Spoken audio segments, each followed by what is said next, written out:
جاوید ملنگی ایک خطرناک ڈاکو تھا جس کے سر کی قیمت 90 لاکھ روپے تھی۔ ملنگی جیل سے فرار ہو کر ایک 75 سالہ بوڑھی عورت کے گھر میں چھپ گیا۔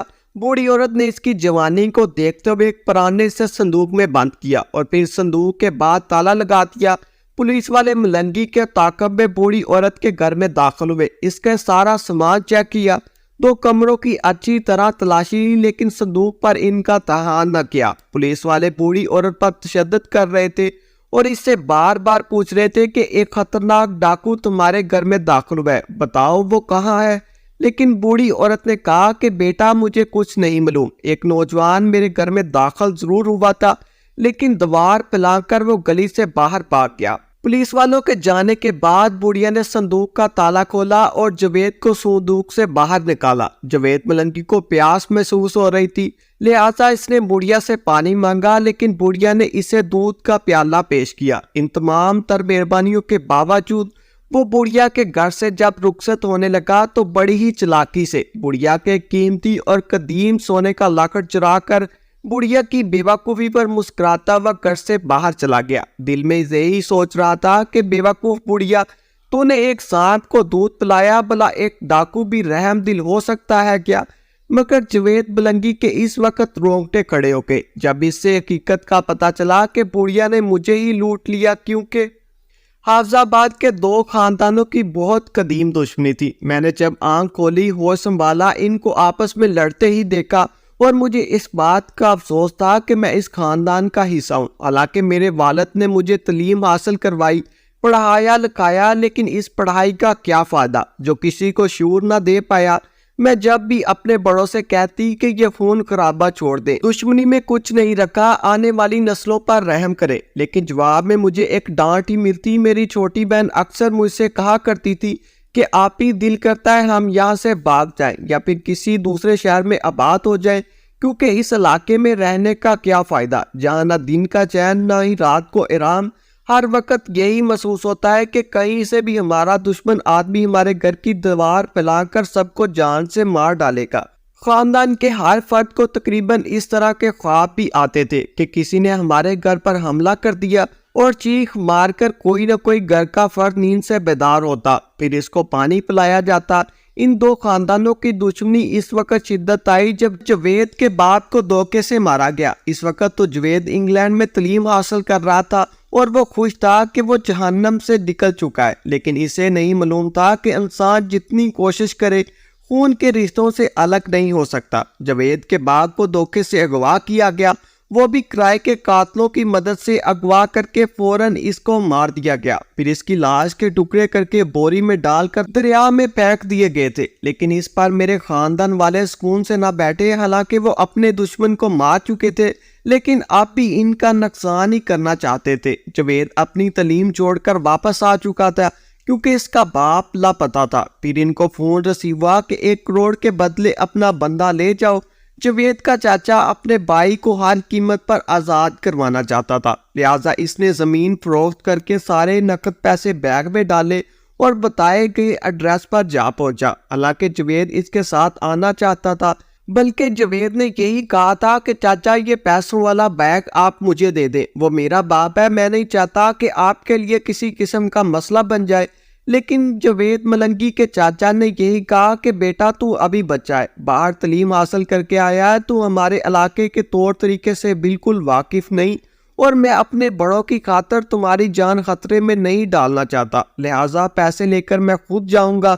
پھر جاوید کا چاچا اپنے کچھ ملازموں کے ساتھ گاڑی میں بیٹھا اور ان کے بتائے گئے ایڈریس پر پہنچا، مگر وہ نہیں جانتا تھا کہ آنے والے وقت ان کے لیے کتنا خطرناک ثابت ہو سکتا ہے، اور وہ اپنے بھائی کو چھڑانے جا رہا تھا۔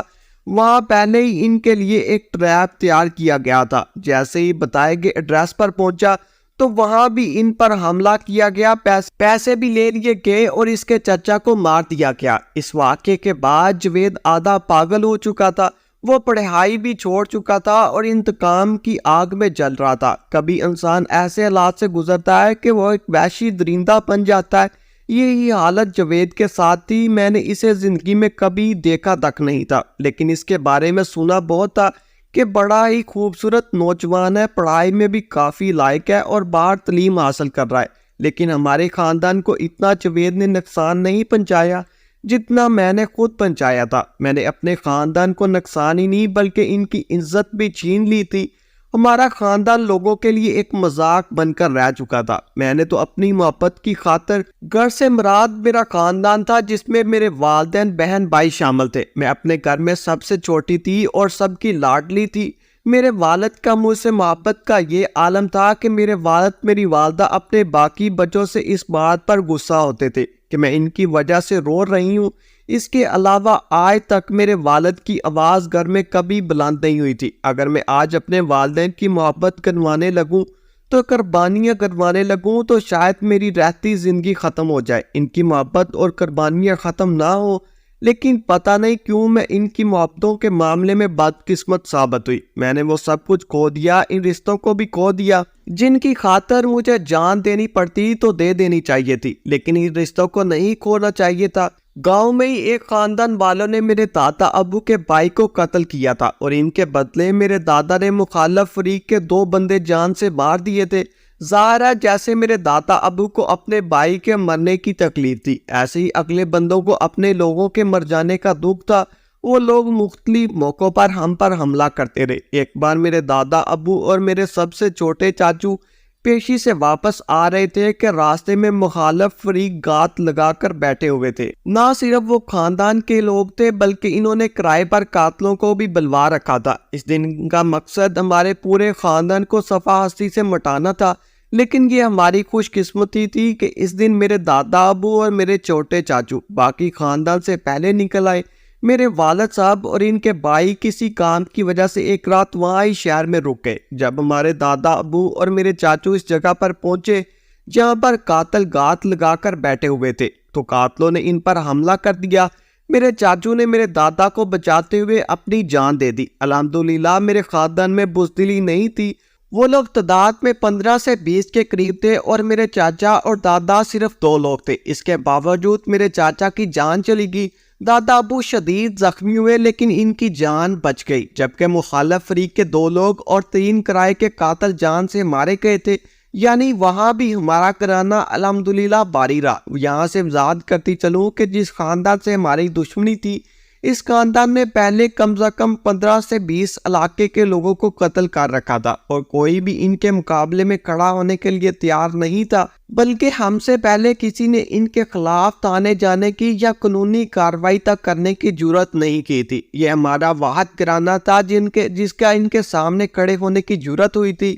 نہ صرف کھڑے ہونے کی جرات کی تھی بلکہ ان کو پیچھے ہٹنے پر مجبور کر دیا تھا۔ جس دن سے ان کی دشمنی ہم سے لگی تھی، اس دن کے بعد انہوں نے لوگوں کو عزتوں کو لوٹنا چھوڑ دیا تھا، لوگوں کی زمینوں پر قبضہ کرنا چھوڑ دیا تھا، لوگوں کو بے گناہ قتل کرنا بھی چھوڑ دیا تھا۔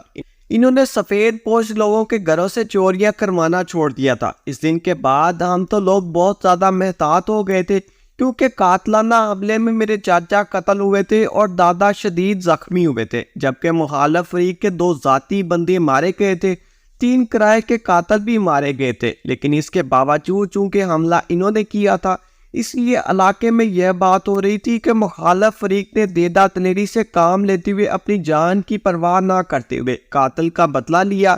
برادری کی یہ باتیں میرے والد صاحب اور چچا کے دل پر چبھ رہی تھی۔ ان کا جوان بھائی مارا گیا تھا، ان کا والد شدید زخمی تھا، اس سے پہلے ان کا چچا بھی مارا جا چکا تھا، لہٰذا اب کی بار ایک بار پھر بدلہ لینے کی باری ہماری تھی۔ جبکہ اطلاعات کے مطابق دوسری طرف بھی لوگ شدید زخمی ہوئے تھے، دوبارہ حملہ کرنے کے لیے تیار تھے کیونکہ وہ تو قتل کا بدلہ لینا چاہتے تھے، ہماری نسل مٹانا چاہتے تھے۔ الٹا ان کے اپنے 2 آدمی مارے گئے تھے جبکہ ہمارا 1 آدمی مرا تھا۔ دونوں گھر اپنی اپنی جگہ پر شدید تیش میں تھے۔ یہ یقین کریں میں نے اپنی آنکھوں سے دیکھا تھا جب میرے والد چچا میرے دادا کو بستر مرگ پر پڑا ہوا دیکھتے تھے تو داڑیں مار مار کر روتے تھے۔ ان کی شدید ترین خواہش تھی کہ وہ جا کر ان کی نسلوں کو مٹا دیں جنہوں نے ان کے والد پر حملہ کیا تھا اور ان کے بھائی کو جان لی تھی۔ لیکن اس وقت معاملہ جوش سے نہیں ہوش سے حل ہونے والا تھا، اس لیے سب لوگ اس بات کے منتظر تھے کہ میرے دادا ابو صحت یاب ہو جائے یا پھر وہ اللہ تعالیٰ کے پاس چلے جائیں تو اس کے بعد اگلا لائے عمل بنایا جائے۔ میرے دادا ابو کو مکمل طور پر صحت یاب ہونے میں تقریباً 1.5 سے 2 سال لگ گئے۔ اس دوران میرے باقی چاچوں کی شادی ہوئی۔ شادیوں کے بعد کچھ عرصے کے لیے ہماری طرف سے بدلے کا ارادہ ملتوی کر دیا گیا۔ اس کے باوجود ہم لوگ اپنے دشمنوں سے محتاط رہے۔ ہم لوگوں نے اپنے کاروبار پر توجہ دی، اپنے خاندان کو آگے بڑھانے اور دشمنوں سے محفوظ رکھنے کے طریقہ کار اپنائے۔ اسی دوران میرے بہن بھائیوں کی پیدائش ہوئی، میری باقی چاچوں کے گھر بھی بچوں کے جنم ہوئے۔ مختصر لفظوں میں آپ کہہ سکتے ہیں کہ دل میں چبھن ہوتے ہوئے بھی ہم لوگ لہو کے گھونٹ پیتے رہے اور اپنے دشمنوں سے قتل کا بدلہ نہ لیا۔ لیکن 2 بار ان لوگوں نے ہم پر حملہ کرنے کی کوشش کی تو میرے والد صاحب نے پلٹ کر ان پر وار کرنا چاہا، مگر میرے دادا ابو نے روک دیا اور کہا کہ ابھی وقت مناسب نہیں، اب تم لوگوں کے بچے ہیں اور ان پر توجہ دینی چاہیے اور اپنے دشمنوں سے صرف محتاط رہنا چاہیے۔ اب تمہیں کم سے کم 20 سے 15 سال انتظار کرنا چاہیے تاکہ تمہارے بچے اپنے پاؤں پر کھڑے ہو جائیں۔ این ممکن ہے اللہ تعالیٰ کرے اس دوران دشمنی کی یہ آگ ٹھنڈی ہو جائے۔ میرے گھر کی یہ خوبی تھی کہ گھر کے بڑے کی بات کو ٹالا نہیں جاتا تھا۔ اگر کوئی بڑا ان کو ٹانگ پر ٹانگ کھڑے ہو کر کہنے کو کہتا تو سب کے لوگ کھڑے ہو جاتے۔ اس میں بڑے کا احترام بھی شامل تھا، لیکن احترام سے بڑھ کر بڑوں کی محبت تھی۔ اس لیے میرے والد صاحب نے میرے دادا کی بات کو نہ ٹالا اور خاموش ہو کے انہوں نے ہم پر 3 توجہ دینی شروع کر دی اور ہم لوگ جوان ہونے لگے۔ کیونکہ ہم دونوں فریق گاؤں میں رہتے تھے تو گاؤں کے کم و کمین دونوں گھروں میں کام کرنے کے لیے آتے جاتے تھے۔ دونوں گھروں کے بچے دشمنی سے اچھی طرح آگاہ تھے، مگر افسوس کہ میرے خاندان کے ماتھے پر میری وجہ سے کلنک لگنا تھا۔ ہمارے گھر میں کام کرنے والی ایک ملازمہ نے میری دوستی مخالف فریق کے ایک نوجوان لڑکے سے کروا دی اور ہماری ملازمہ نے جس نوجوان کے ساتھ میری دوستی کروائی یہ کوئی اور نہیں تھا بلکہ جاوید ملنگی تھا۔ یہ بات حقیقت ہے کہ مجھے دوستی سے پہلے یہ سب کچھ نہیں پتا تھا کہ وہ میرے چچا کے قاتل خاندان سے تعلق رکھتا ہے، کیونکہ وہ باہر ہی پلا بڑا تھا، مگر اسے یہ سارے حقائق پتا تھے۔ در حقیقت وہ مجھے بنا کر میرے خاندان کو زیر کرنا چاہتا تھا۔ اس نے ہمارے خاندان پر کام کرنے والی اس خاتون کو اچھی خاصی رقم دی تھی۔ والد صاحب نے ہر ممکن ہم پر توجہ دی تھی، مگر نہ جانے کیسے ان سے اس معاملے میں چوک ہو گئی۔ وہ گھریلو ملازمہ پر نظر نہ رکھ سکے یا پھر شاید کام میری والدہ کا تھا۔ خیر جس کا بھی تھا، میرے گھر والوں کو غفلت کی وجہ سے میری دوستی میرے دشمن من خاندان کے لڑکے سے ہو گئی، جس کی چکنی چیری باتوں میں آ گئی اور اس کی باتی کی محبت میں دیوانی ہو گئی۔ جب میں اس کی محبت میں پورا ڈوب گئی اور میرا اس کے بغیر رہنا ناممکن ہوا تو تب مجھ پر یہ حقیقت اشکار ہوئی کہ وہ کوئی اور نہیں بلکہ میرے ہی دشمن خاندان سے تعلق رکھتا ہے۔ وہ لوگ جو کسی بھی وقت میرے والد اور بھائیوں کی جان لے سکتی ہیں، میرے چچا اور چچا زاد بھائیوں کی جان لے سکتے ہیں، یہ ساری حقیقت جان چکی تھی۔ میں اس شخص سے نفرت نہ کر سکی، میں اس کی باتوں میں آئی رہی، یہاں تک کہ اس کے کہنے پر میں نے راتوں رات اپنا گھر چھوڑ دیا۔ میں گھر چھوڑ کر اس کے پاس رہنے کو چلی گئی۔ جب میرے والد کے دشمنوں سے جا ملی تو میرے والد صاحب راتوں رات میری والدہ کو لے کر اپنے ان دشمنوں کے گھر ان سے کہا کہ ہماری اور تمہاری دشمنی مردوں کی ہے، میری بیٹی نادان ہے، تم مجھے میری بیٹی واپس لا دو۔ ہم لوگوں نے تمہاری کسی بھی عزت پر حملہ کرنے کا کبھی سوچا بھی نہیں ہے، تم بھی غیرت کا مظاہرہ کرو۔ ہماری جان چاہیے تو ہماری جان لے لو، ہماری اولاد کی جان چاہیے تو اولاد کی جان لے لو، لیکن ہماری عزت پر حملہ نہ کرو۔ مگر ہونے والے سسرالیوں نے یعنی میرے والد صاحب کے مخالف فریق نے میرے والد صاحب کو خالی ہاتھ واپس لوٹا دیا اور کہا کہ اگر ہو سکے تو تم لوگ ہماری عزت پر حملہ کر کے دیکھ لینا۔ ہمارے والد نے جواب دیا کہ ہماری دشمنی تمہارے مردوں سے ہے، تمہارے مردوں سے رکھیں گے، ہم لوگ کبھی بھی تمہاری عورتوں یا بچوں کو مرا نہیں بنائیں گے۔ اور واپس لوٹ کے اس واقعے کے چند دن بعد مجھے ایک خط میرے والد صاحب کی طرف سے لکھا ہوا ملا۔ اس خط میں لکھا 2 لائنیں لکھی تھیں کہ مجھے اس بات کا گلہ نہیں کہ تم نے محبت کی، مگر میں اس بات کا شکوہ ضرور کروں گا کہ تم میرے بھائیوں کے قاتلوں سے جا ملی اور ان کی ڈال بن گئی۔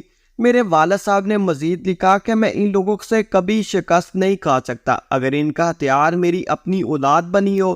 یقین کرے جاوید کا خاندان میرے والد صاحب اور ان کے خاندان سے اتنا سہما ہوا تھا کہ یہ لوگ گاؤں چھوڑنے کی باتیں کر رہے تھے، مگر اسی دوران ان کو اطلاع ملی کہ میرے والد صاحب اپنے بچوں اور اپنے بھائیوں کو لے کر کسی دوسری جگہ منتقل ہو گئے ہیں اور اپنے پورے خاندان کو گاؤں کے ساتھ چھوڑ دیا ہے، بلکہ انہوں نے زمین وغیرہ بھی بیچ دیا۔ یہ خبر میرے لیے افسوسناک تھی۔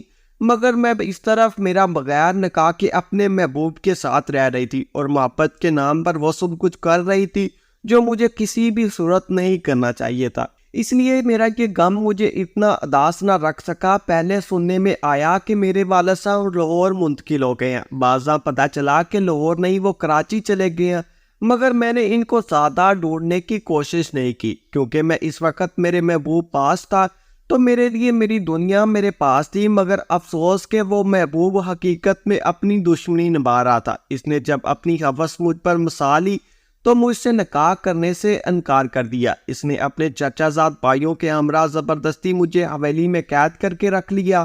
ایک عرصے بعد وہ خود اور اس کے قریبی رشتہ دار نشے میں دھت ہو کر مجھ کے حفظ مٹاتے، یہاں تک کہ جب اس نے اپنے رشتہ داروں سے میری عزت پامال کروا لی تو اس کے بعد اپنی حویلی کے ملازموں کو سونپ دیا۔ میں مانے دوران کئی بار اپنی جان دینے کی کوشش کی لیکن میں ہر بار بچ گئی۔ پھر مجھے باقاعدہ باندھ کر رکھا گیا۔ میں رو رو کر گر گرا کر اللہ تعالیٰ سے دعا مانگتی اور ہر ممکن کوشش کرتی کسی نہ کسی طرح یہاں سے آزاد ہو کر بھاگ جاؤں۔ پھر ایک دن قسمت نے مجھ پر مہربان ہوئی۔ حویلی کے ایک ملازمہ نے مجھے اپنے شوہر کے ذریعے رات کے اندھیرے میں کھلوا کر فرار کروا دیا۔ فرار ہونے کے بعد میں اپنے والد صاحب کے قریبی دوست کے ہاں پناہ لی۔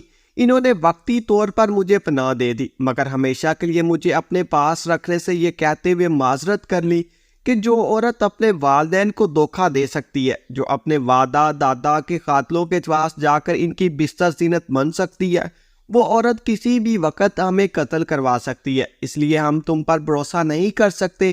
اس نے اپنے والد کے متعلق پوچھا تو انہوں نے قسمت اٹھا کر کہا کہ جس دن کے تمہارے والد تمہارا گاؤں چھوڑ کر گئے ہیں، میرے لاکھ ڈھونڈنے پر بھی میرا ان سے رابطہ نہیں ہو پایا کہ وہ یہاں سے لاہور گئے ہیں۔ اس کے بعد مجھے نہیں پتا کہ وہ کہاں چلے گئے ہیں۔ میں اپنے والد کو ڈھونڈنے لاہور آئی۔ لاہور ان کے جو دوست تھے ان سے بھی ملی، کہیں سے بھی مجھے والد کے متعلق پتہ نہ چل سکا، اور حیرت انگیز طور پر پھر والد کے ہر دوست کو میرے اس عمل کا پتہ تھا۔ ہر کوئی میرے والد صاحب کی وجہ سے میری بات سن لیتا، میری کچھ نہ کچھ مدد کر دیتا، مگر کوئی بھی مستقل اپنے پاس رکھنے کے لیے راضی نہیں تھا، مجھ پر بھروسہ کرنے کے لیے راضی نہیں تھا، یہاں تک کہ اپنے والد کے صاحب کے ایک دوست کی منت سماجت کر کے میں ایک فلاحی ادارے میں ٹھہر گئی اور آج بھی اس ادارے میں رہ رہی ہوں۔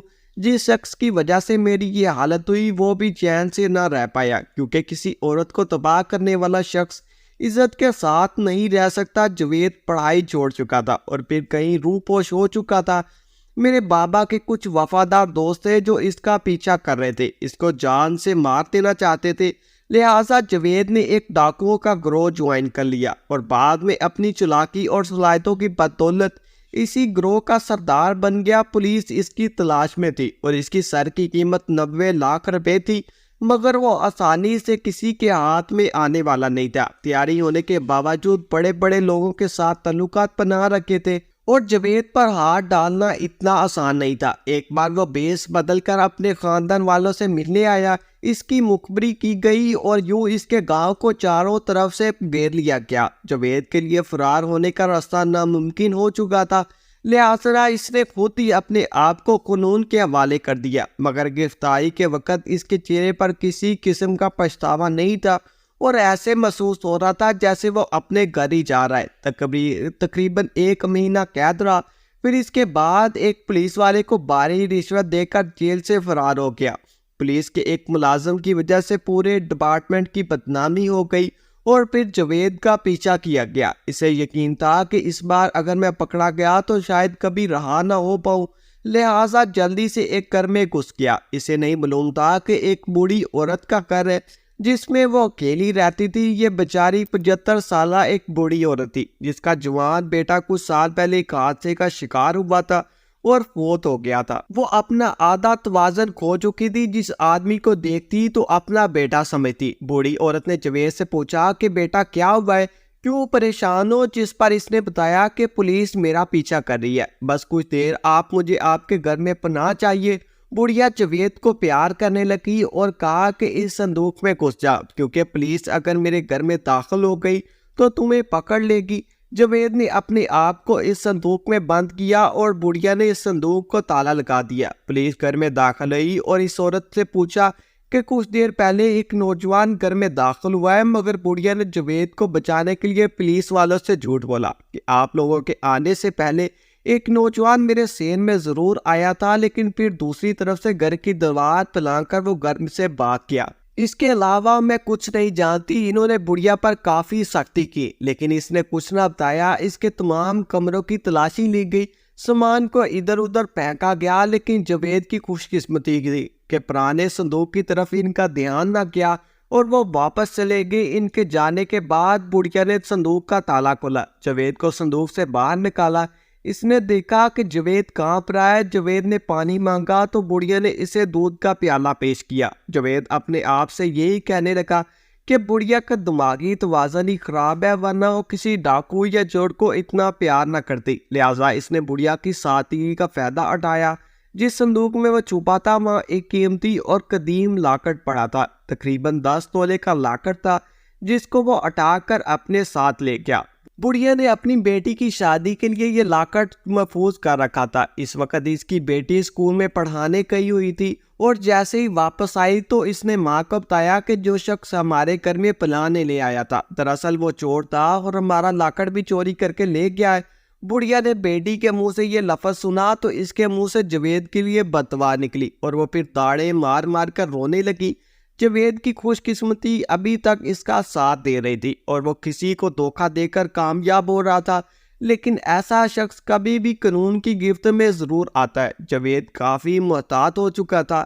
وہ جانتا تھا کہ اس بار اگر پکڑا گیا تو شاید دوبارہ جیل میں باہر نہ آ سکوں۔ ہر بار وہ پولیس کے ملازموں کو نہیں خرید سکتا۔ کچھ ماہ بعد اس نے ایک لڑکی سے شادی کی، حالانکہ موبائل پر اس سے رابطہ ہوا تھا اور اس نے فائزہ کو اپنے بارے میں سب کچھ بتایا تھا کہ میں کیا کرتا ہوں، پولیس میرے پیچھے لگی ہے۔ مگر ان تمام باتوں کے باوجود فائزہ نے یہی کہا کہ مجھے ان تمام باتوں سے کوئی مطلب نہیں، میں تم سے محبت کرتی ہوں، میں تم سے شادی کرنا چاہتی ہوں، تمہارے ساتھ زندگی بتانا چاہتی ہوں۔ پھر وہ جاوید کی زندگی میں آئی، مگر جاوید بالکل نہیں جانتا تھا کہ جس لڑکی کے وہ شادی کر رہا ہے یہی لڑکی اس کی تباہی کا سبب بنے گی۔ شادی کے کچھ عرصے بعد فائزہ نے اپنی شوہر جاوید کو پکڑوا دیا۔ پولیس کو اس بارے میں اطلاع دی تھی۔ دراصل شادی کی پہلی رات ہی جاوید نے اپنی بیوی کو ایک قیمتی لاکٹ تحفے میں دیا۔ اس لاکٹ کو دیکھ کر فائزہ کی آنکھیں بھر آ گئیں اور وہ سمجھ گئی تھی کہ میری بوڑھی ماں کوئی لوٹنے اور دھوکہ دینے والا شخص کوئی اور نہیں بلکہ جاوید ہی تھا۔ لہٰذا اس نے جاوید کو پکڑوانے کا منصوبہ بنایا، پولیس کو جاوید کا ٹھکانہ بتایا اور یوں جاوید ملنگی دوسری بار پولیس کی گرفت میں آ گیا۔ ایک پچھلے 10 سال سے وہ قید میں ہے، جبکہ وہ در بدر کی ٹھوکریں کھا رہی ہوں۔ جاوید نے مجھے تو اپنوں سے دور کیا، مگر وہ اب بھی خود بھی سکون میں نہ تھا۔ سنا ہے کہ وہ جیل میں کافی بیمار ہو چکا تھا، پر اسرار بیماری میں مبتلا تھا اور کافی اذیت میں تھا۔ میں کبھی کبھی سوچتی ہوں کہ اگر ہمارے خاندان والے اپنی دشمنی کو طویل نہ دیتے تو آپس میں صلح کر لیتے تو آج ہمارا یہ حال نہ ہوتا۔ جاوید نے پوری دنیا کے سامنے میرا تماشا بنایا، خوشا کے دشمن کی بیٹی کو رسوا کیا۔ اس کے بعد بوڑھی عورت کو بھی بیوقوف سمجھ کر مسکراتا رہا، مگر اب ضرور سوچتا ہوگا کہ اس کمزور بوڑھی عورت نے مجھے ہی لوٹ لیا، مجھے ہی برباد کر دیا، اور اسے برباد کرنے والی کوئی اور نہیں بلکہ اس بوڑھی عورت کی ہی بیٹی تھی جو کہ اس کے پیار میں پاگل ہو چکی تھی۔ لیکن شاید قدرت کو کچھ اور ہی منظور تھا۔ اچانک لاکٹ دیکھ کر اس کا پیار نفرت میں بدل گیا۔ جاوید کو گرفتار کرنے والا فیصلہ کر لیا۔